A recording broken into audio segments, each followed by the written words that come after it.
ಆತ್ಮೀಯರಿಗೆ ಜ್ಯೋತಿಷ್ಪಥ ಚಾನಲ್ಗೆ ಸ್ವಾಗತ. ನಾನು ನಿಮ್ಮ ಪ್ರೀತಿಯ ಅಜಿತ್ ಕಾರಂತ್.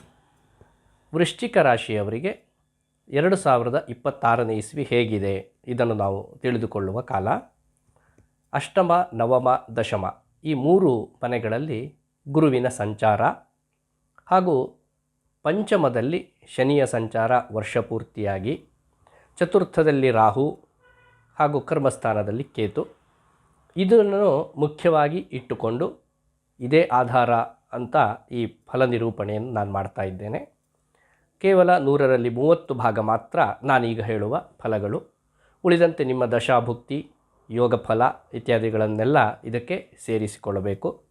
ಹಾಗೂ ಮಧ್ಯದಲ್ಲಿ ಉಂಟಾಗಬಹುದಾದ ಗ್ರಹರ ಗೋಚಾರ ಫಲಸ್ಥಿತಿ, ಅಲ್ಲಿಯ ಪರಿಹಾರ ಮತ್ತು ಫಲ ನಿರೂಪಣೆ ಇದನ್ನು ಕೂಡ ಸೇರಿಸಿಕೊಳ್ತಾ ಹೋಗಬೇಕು. ಮೊದಲಿನ 5 ತಿಂಗಳುಗಳ ಕಾಲ ಅಷ್ಟಮದ ಗುರುವಿನ ಒಂದು ಪ್ರಭಾವಕ್ಕೆ ನೀವು ಒಳಗಾಗುತ್ತೀರಿ. ಅದರ ಪರಿಣಾಮದಿಂದ ಚೋರಬಾಧೆ, ಅಗ್ನಿಭೀತಿ, ರಾಜಭಯ, ಹಾಗೆ ಸದಾ ಕ್ಲೇಶ, ನಿಷ್ಠುರ ಮತ್ತು ಕೋಪ, ಕೆಲವರಿಗೆ ಮಾಡಬಾರದ ತಪ್ಪುಗಳನ್ನು ಮಾಡಿ ಬಂಧನಕ್ಕೊಳಗಾಗುವಂತಹ ಸ್ಥಿತಿ, ಹಾಗೂ ದೊಡ್ಡದಾದಂತಹ ವ್ಯಾಧಿ, ಉಗ್ರಶೋಕ ಮತ್ತು ಪ್ರಯಾಣದಲ್ಲಿ ವಿಶೇಷವಾಗಿ ಆಯಾಸ. ಇದಿಷ್ಟು ಅಷ್ಟಮದ ಗುರು ಕೊಡಬಹುದಾದ ಯೋಗ ಫಲಗಳು. ವಸ್ತುಗಳನ್ನು ಎಲ್ಲೋ ಇಟ್ಟಿರ್ತೀರಿ, ಆದರೆ ಅವುಗಳು ನಿಮ್ಮ ಕೈಗೆ ದೊರಕದೆ ಬಹಳ ದಿವಸ ಅದಕ್ಕಾಗಿ ಪರಿತಪಿಸುವ ಒಂದು ಸಾಧ್ಯತೆಯೂ ಇದೆ. ಹಾಗಾಗಿ ವಸ್ತುಗಳನ್ನು ಇಡುವಾಗ ಸದಾ ಜಾಗರೂಕರಾಗಿರಬೇಕಾದಂತಹ, ಅದರಲ್ಲೂ ಬೆಲೆ ಬಾಳುವ ವಸ್ತುಗಳನ್ನು ಸರಿಯಾದ ಸ್ಥಳಗಳಲ್ಲಿ ಸರಿಯಾದ ರೀತಿಯಲ್ಲಿ ಇಡುವಂಥದ್ದು ಅತ್ಯಂತ ಸೂಕ್ತ. ಮತ್ತು ಅಧಿಕಾರಿ ವರ್ಗದವರಿಂದ ವಿರೋಧವನ್ನು ನಾವು ನಿರೀಕ್ಷೆ ಮಾಡಬಹುದಾಗತ್ತೆ. ಹಾಗಾಗಿ ಸರ್ಕಾರಿ ವ್ಯವಹಾರಗಳಿರಬಹುದು ಅಥವಾ ಮೇಲಧಿಕಾರಿಗಳ ಜೊತೆ ವ್ಯವಹಾರ ಮಾಡುವಾಗ ಸ್ವಲ್ಪ ಈ ವಿಷಯದಲ್ಲಿ ಜಾಗರೂಕತೆಯಿಂದ ವ್ಯವಹರಿಸಿದರೆ ಉತ್ತಮ.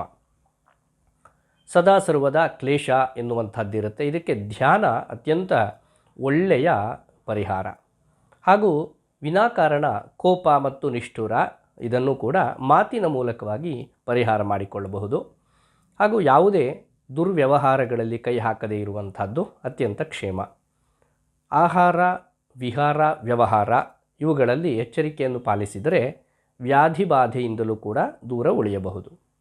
ಹಾಗೂ ಉಗ್ರಶೋಕ, ಬೇರೆಯವರ ಮೇಲೆ ಇಟ್ಟಂತಹ ನಂಬಿಕೆಗಳು ಕುಸಿಯಬಹುದು, ಅಥವಾ ಅವರಿಂದ ನಮಗೆ ಯಾವುದಾದ್ರೂ ದೊಡ್ಡ ರೀತಿಯ ತೊಂದರೆ ಆಗಬಹುದು, ಅದರಿಂದ ಶೋಕ ಅನುಭವಕ್ಕೆ ಬರಬಹುದು. ಈ ಎಲ್ಲ ವ್ಯವಹಾರಗಳನ್ನು ಕೂಡ ಜಾಣ್ಮೆಯಿಂದ ಮಾಡುವುದು ಅತ್ಯಂತ ಸೂಕ್ತ.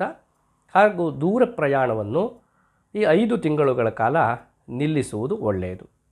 ಆ ನಂತರ ಜೂನ್ ತಿಂಗಳಿನಿಂದ ಅಕ್ಟೋಬರ್ನವರೆಗೆ ಗುರು ಭಾಗ್ಯಸ್ಥಾನಕ್ಕೆ ಬರ್ತಾ ಇದ್ದಾನೆ. ಇದರ ಕಾರಣದಿಂದ ಅರ್ಥಪ್ರಾಪ್ತಿ, ಇಷ್ಟಕಾಮ ಸಿದ್ಧಿ, ಹಾಗೂ ಗೃಹದಲ್ಲಿ ಮಂಗಳ ಕಾರ್ಯಾಚರಣೆ ಹಾಗೂ ಕಾರ್ಯದಲ್ಲಿ ಒಂದು ನೈಪುಣ್ಯತೆಯನ್ನು ನೀವು ಸಾಧಿಸ್ತೀರಿ. ಈ ಕಾಲ ನಿಮಗೆ ಉತ್ತಮವಾದ ಗುರುಬಲ ಇರುವಂತಹ ಕಾಲ, ಜೂನ್ನಿಂದ ಅಕ್ಟೋಬರ್ನವರೆಗೆ.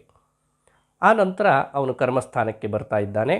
ರೋಗಬಾಧೆ, ಸಂಚಾರದಲ್ಲಿ ವಿಘ್ನ, ಹಾಗೂ ಸ್ವಜನ ವಿರೋಧ, ಧಾನ್ಯಹಾನಿ, ಮತಿಭ್ರಂಶ ಮತ್ತು ದುಃಖ ಈ ಯೋಗ ಫಲಗಳನ್ನು ನೀವು ಕಾಣಬಹುದಾಗತ್ತೆ.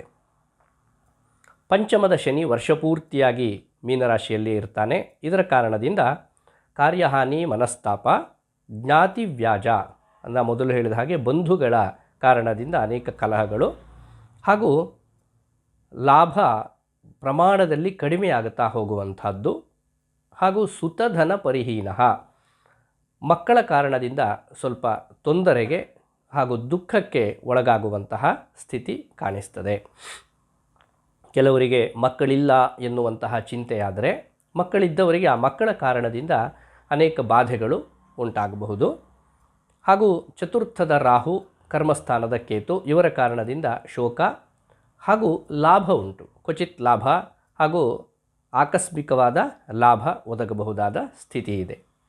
ವೃಶ್ಚಿಕ ರಾಶಿಯವರು ಇಡೀ ವರ್ಷದಲ್ಲಿ ಶ್ರೀ ಶಿವಾರಾಧನೆಯನ್ನು ಮಾಡುವಂಥದ್ದು, ಶಿವಪಂಚಾಕ್ಷರಿ ಜಪ ಹಾಗೂ ಶಿವನ ಪೂಜೆ, ಶಿವಕ್ಷೇತ್ರ ಸಂದರ್ಶನ ಹಾಗೂ ರುದ್ರಾಭಿಷೇಕವನ್ನು ಸತತವಾಗಿ ಮಾಡ್ತಾ ಇರುವಂಥದ್ದು, ಬಿಲ್ವಾರ್ಚನೆ, ಈ ಎಲ್ಲ ಯೋಗ ಪರಿಹಾರ ಮಾರ್ಗಗಳನ್ನು ಅನುಸರಿಸುವುದರಿಂದ ವೃಶ್ಚಿಕ ರಾಶಿಯವರು ನಿಮಗಿರಬಹುದಾದ ಅಶುಭ ಫಲಗಳನ್ನೆಲ್ಲ ನಿವಾರಣೆ ಮಾಡಿ ಶುಭ ಪರಂಪರೆಯನ್ನು ಕಾಣುವುದರಲ್ಲಿ ಯಾವುದೇ ಅನುಮಾನವಿಲ್ಲ. 2026 ವೃಶ್ಚಿಕ ರಾಶಿಯವರಿಗೆ ಹೆಚ್ಚಿನ ಶುಭ ಫಲವನ್ನು ತರಲಿ ಎನ್ನುವುದಾಗಿ ಹಾರೈಸ್ತೇನೆ.